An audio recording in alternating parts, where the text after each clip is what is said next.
Your job is something my elite employees could do with ease." The CEO's voice echoed loudly throughout the factory. For the past 10 years, I had been working desperately for this company. Despite that, the CEO kept making sarcastic remarks to me. I was exhausted by his attitude. I no longer cared what happened. I decided to quit the company, which was tantamount to being fired. My name is Ethan, and I'm 28 years old. After graduating from a technical high school, I started working at a factory of a subcontractor for a major manufacturer. I didn't have anything in particular I wanted to do, so I didn't go to college and just worked without much thought. However, an event occurred that changed my destiny, and I began working desperately. That life-changing event was getting married. I had been dating Catherine for a while, and we got married when I was 24. We were soon blessed with a child. I thought I had to do my best as a husband and father, so I started working hard at my job. Catherine, who was a housewife, would make delicious meals and wait for me, cherishing her growing belly. We spent blissfully happy days that were almost scary. "The baby in your belly is a girl. She'll be so cute. I can't wait to meet her." "A girl? I won't want to give her away in marriage." "You're thinking too far ahead." Catherine smiled at me gently.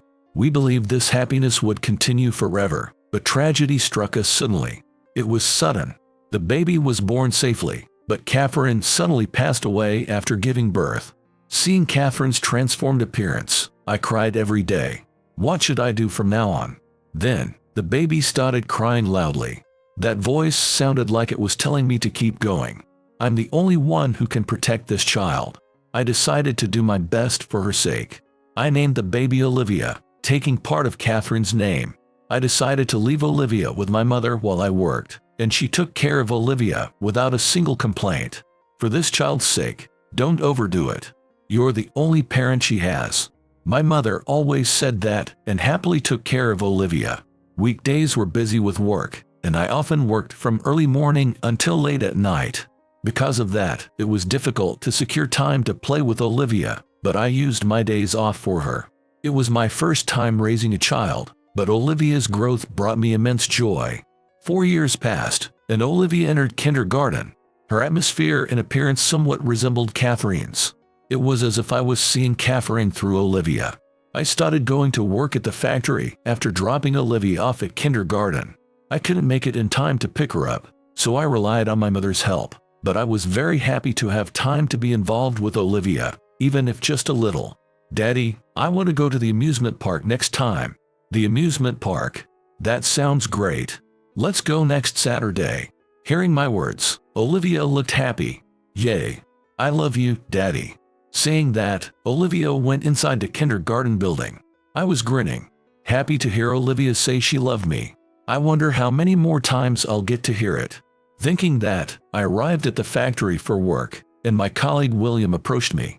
Did something good happen? You're grinning. Well, actually, my daughter said she loves me. For some reason, it made me happy. William looked at me with a smile. Daughters are adorable. Olivia must have gotten big. Let's have a barbecue again sometime. My wife was saying she wanted to see Olivia too. She's already 4 years old. Kids grow up fast, huh? A barbecue sounds great. Olivia will be thrilled. William joined the company at the same time as me, and we get along well in our private lives too. William entered the company after graduating college, so he's 4 years older than me, but he understands my family situation and is a really good work colleague. Let's work hard again today. With that thought, I went to my workstation.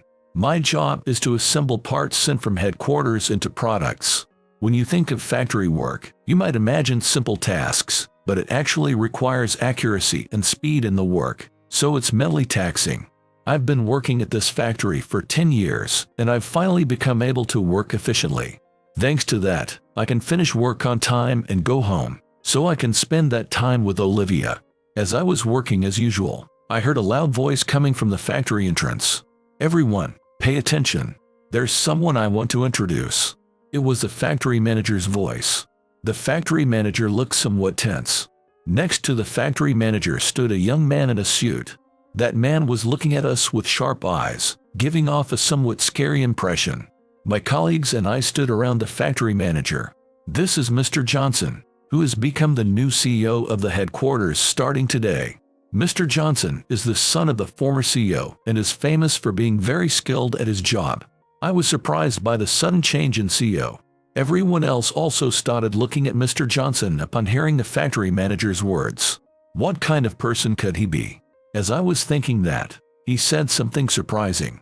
I heard this factory has a lot of high school graduates. Is that true?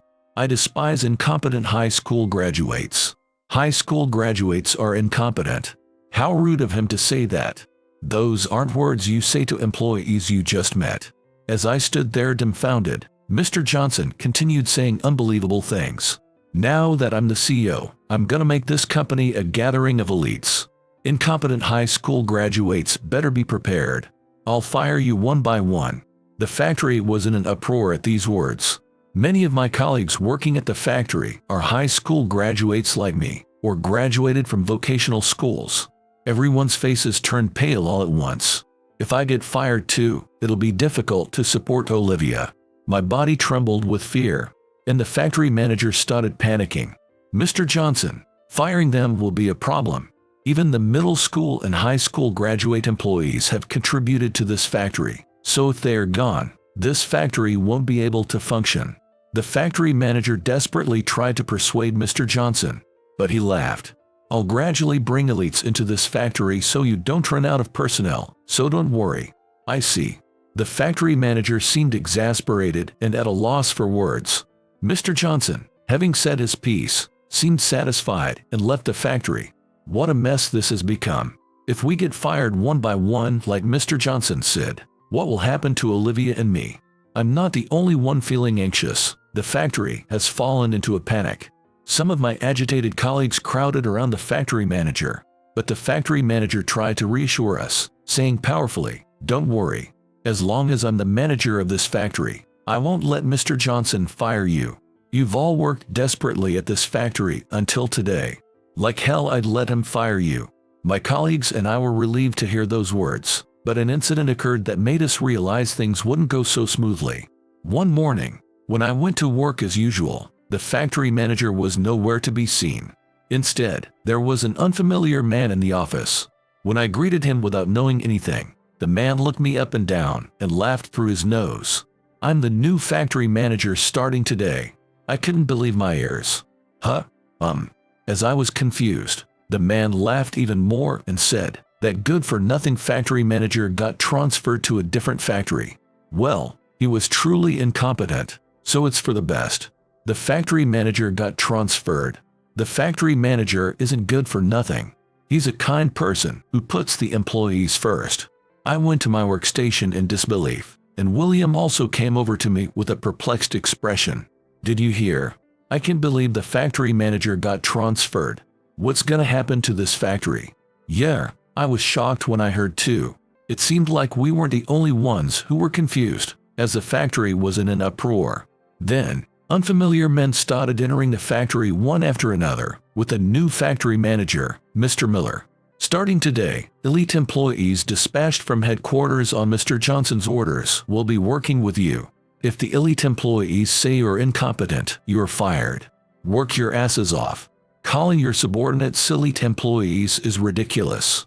And can employees who've never worked in a factory handle this job?" I couldn't help but wonder, but as long as I was gonna work here, I had no choice but to take it seriously. If I got fired here, Olivia and I would end up on the streets. That was the one thing I wanted to avoid. As I was working, I heard a loud voice from the elite employee next to me. "Old man, how many minutes does it take you to make one product? For this product, the key is to be thorough. If you don't do it carefully one by one, it won't work." "That's not true. Let me see it." The elite employee snatched a product from Mr. Rollins and started assembling it. His speed was extraordinarily fast, but it collapsed partway through.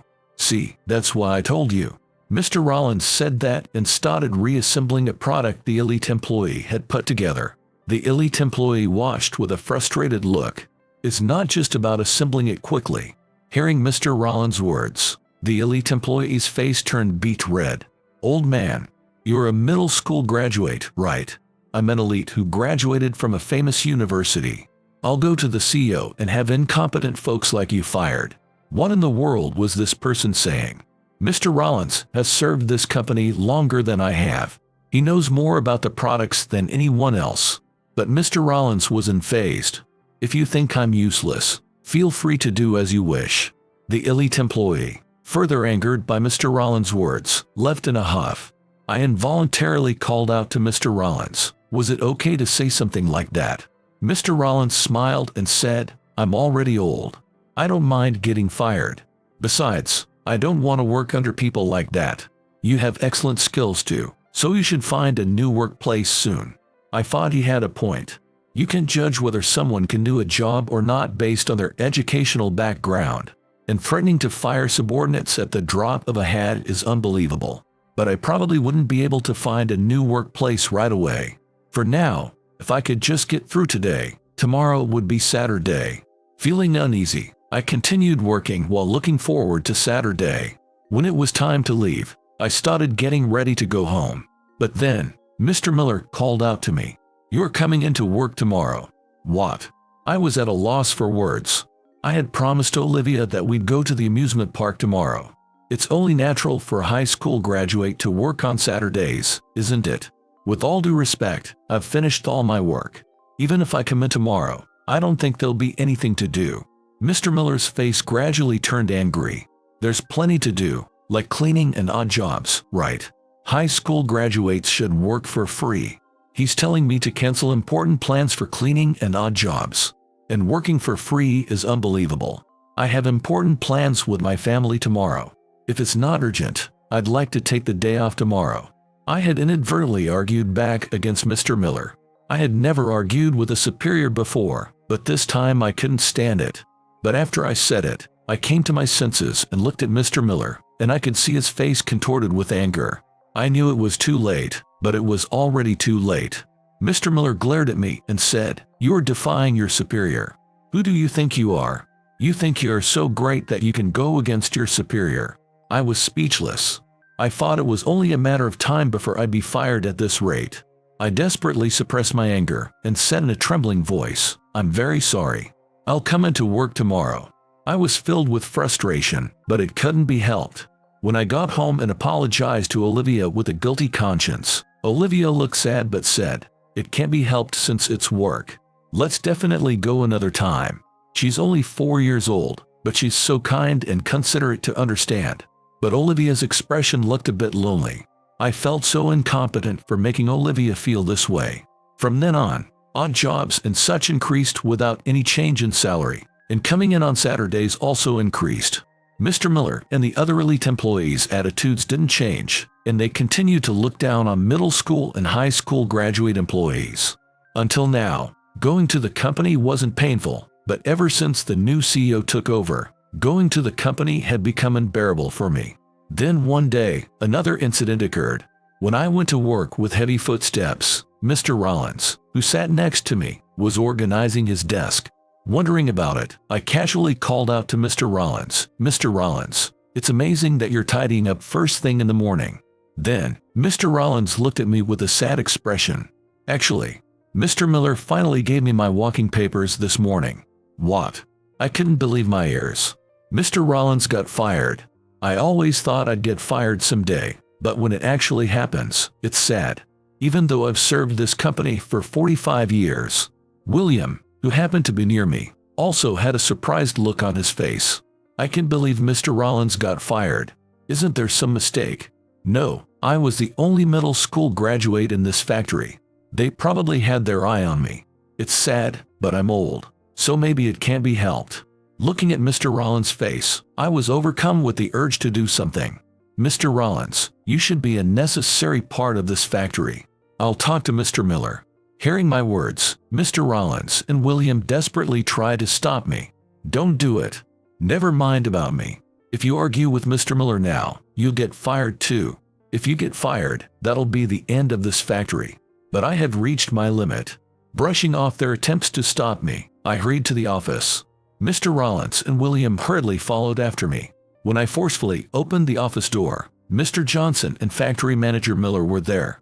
Mr. Johnson had come from headquarters for an inspection today. The two of them looked at my face and grinned. It was a disgusting smile. What is it? Does the incompetent high school graduate have some business with me? Mr. Miller spoke while looking me up and down condescendingly. I immediately raised my voice. Please retract Mr. Rollins' termination. Mr. Rollins has worked solely at this company for 45 years. Then, Mr. Johnson glared at me. Are you dissatisfied with my personnel decision? I think it'll be a problem if Mr. Rollins leaves the factory because he knows more about the products than anyone else. When I said that, Mr. Johnson started laughing. Just because one old middle school graduate is gone, my company won't be affected in the slightest. Or what, you want to get fired too? Sounds good. Let's fire Ethan too. There they go again. These people immediately bring up firing at the slightest thing. I continued working, sacrificing my time with Olivia, but I had reached my limit. As I stood there dumbfounded, William, unable to stand it anymore, spoke up. Sir, if you fire Ethan, this factory will cease to function. Both Mr. Johnson and Mr. Miller started laughing. My elites can easily do Ethan's job. So Ethan, you are fired too. I sighed. Mr. Rollins and William were also looking at the two with unbelievable expressions. Is that okay with you? What are you talking about? Of course it's okay. I'm even happy about it. Now there'll be fewer incompetent people. Never come back here again. Take all your belongings and get out. The two were loudly shouting, looking happy. Until recently, I had been working nervously, worried about what would happen if I got fired, but now I had no regrets even if I did get fired. I'm glad to be able to quit a company like this. I no longer cared what happened to this company. I thought that from the bottom of my heart. Are you really quitting? As I was cleaning up my desk, William looked at me with disbelief. It's the CEO's orders, so it can't be helped. When I said that, William sighed. I guess this factory is finished without you here. Maybe I should look for a new job too. Saying that, William saw me off to outside the factory. And so, I left the factory I had been indebted to for a long time. What should I do from now on? I thought about my future with Olivia as I walked. For now, I wanted to go home and give Olivia a big hug. With that thought, I headed home. When I got home, Olivia hugged me first. I had told my mother on the phone that I had gotten fired from the company, so she probably subtly told Olivia too. Olivia was trying to cheer me up. Daddy, good work at your job. Thank you for always working so hard. I gave Olivia, who was considerate of me despite being small, a big hug. Thank you, Olivia. I'm gonna do my best. I decided to do my best at a new workplace for Olivia's sake too. The next day, I was having a relaxed morning for the first time in a while. But when I left the house to take Olivia to kindergarten, my smartphone rang. Who could it be at this early hour? I looked at my smartphone screen and was shocked. It was from the factory I had been working at. It was strange to get a call from the factory after being fired. I ignored it. As I was slowly walking hand in hand with Olivia to the kindergarten, my smartphone rang again and kept ringing endlessly. What in the world could it be? Olivia also had a worried look on her face. Daddy, the phone keeps ringing. Is it okay not to answer? It's a call that has nothing to do with me, so it's fine not to answer. I sighed. Olivia waved at me and went inside the kindergarten. Well then, should I go to a certain place? I returned home, got ready, and was about to head to a certain place. But when I left the house, I saw an unfamiliar car parked in front of the house. I was shocked when I looked at the driver's seat. Mr. Johnson was there. I knew all too well why Mr. Johnson was here. I tried to walk past the car quickly with my head down, but Mr. Johnson got out of the car and called out to me loudly. Hey, wait a minute. I knew Mr. Johnson was talking to me, but I didn't stop walking. But he kept talking to me without giving up. Please just listen to me. He was speaking so loudly that people walking on the street were turning around to look at us. I had no choice but to stop, and when I looked at Mr. Johnson, he looked like he was about to cry. What in the world is going on? When I spoke to Mr. Johnson insincerely, he started speaking in an agitated tone. Right after you quit the company, the important screw we had been using for products was suspended from shipment. We can't make our products without that screw. When I checked with the shipping source, they said they can't ship it without your permission. Please, can't you give permission? It seemed like the factory was in a panic because they couldn't assemble products without the screw. Of course I refuse. Why should I give permission to use the screw I developed for a company that fired me? Isn't that too convenient for you? I didn't know anything about it. If I had known, I wouldn't have fired you. You can come back to our company, so please approve the use of the screw. I let out a big sigh. Yes, the screw used in the factories was a special screw I had created. With conventional screws, installation took time and was inefficient. If it's inefficient, it takes longer to make one product. Wondering if there was any way to make a more efficient screw, I thought that if I could, overtime would decrease and I'd have more time to spend with Olivia. With that in mind, I had been working on developing a new screw at home on my days off and after work. And a year later, I succeeded in developing a groundbreaking screw. The new screw could be installed in half the time of conventional screws. Also, it was an amazing screw that was very sturdy despite being small, so it could be used in any product. When I showed the screw to the previous factory manager and explained it, he was surprised but happy and advised me to apply for a patent. I followed that advice and applied for a patent, and the patent for that screw became mine. The products shipped from the factory started using the screw I developed, and even the headquarters appreciated how amazing the screw was. Thanks to my screw, we became able to make more advanced products, and it became a patented technology with an economic effect of $2 billion. I had hoped that this screw would further develop the factory and contribute to the company, but I was suddenly given my walking papers by the CEO. I couldn't hand over this patented technology of mine to a company that judged people based on academic background and fired excellent employees. With that in mind, on the day I was fired, I contacted the factory that made my screws and asked them to suspend shipment. Of course, even Mr. Johnson couldn't use the screws without my permission. That's probably why he came to ask me directly this time.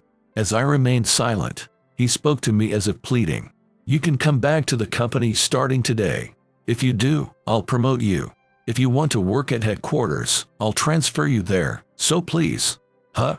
This person is always looking down on others. I don't want to work under Mr. Johnson anymore. I appreciate your words, but I won't be returning to your company. What? If you come back, I'll promote you and give you a raise. I heard you're a single parent. If you get a raise, your child can live more comfortably, right? I could only let out a big sigh. No matter how much I get promoted or get a raise, there's no future working under Mr. Johnson, who judges people based on academic background. I knew that all too well, and I have. I'm sorry.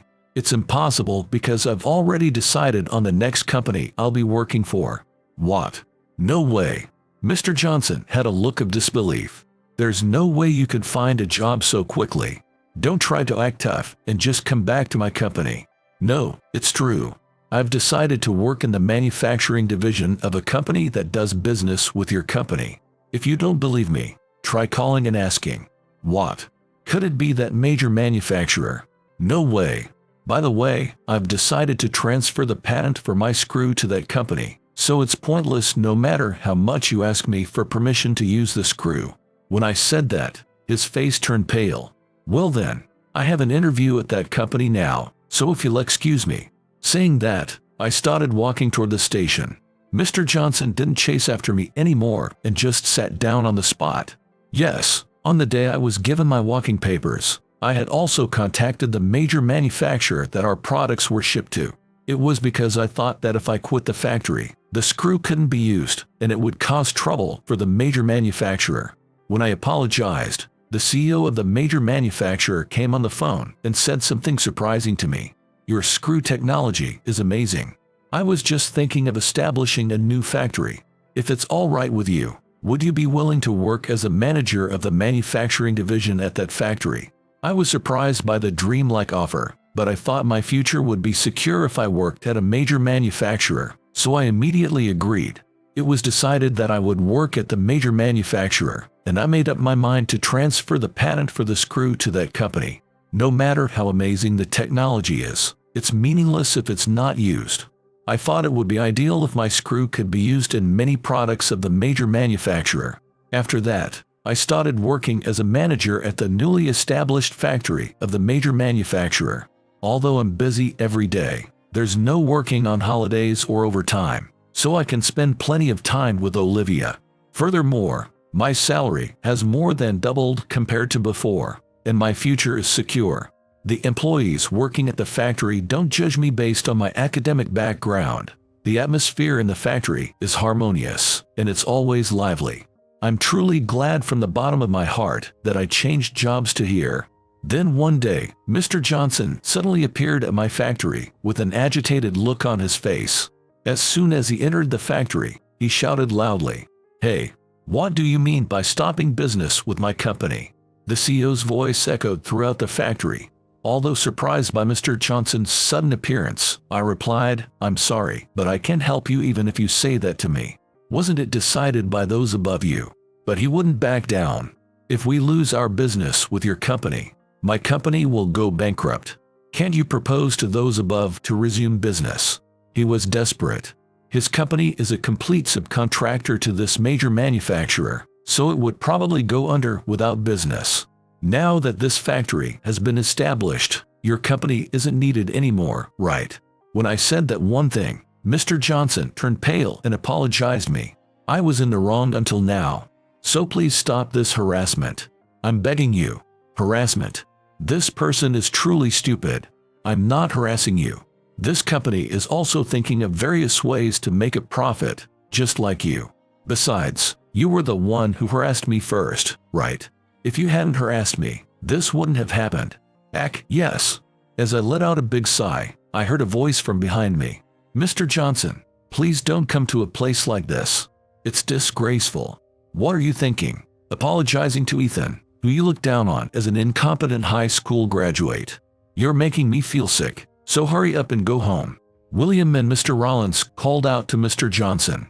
Mr. Johnson muttered in surprise, What are you guys here?"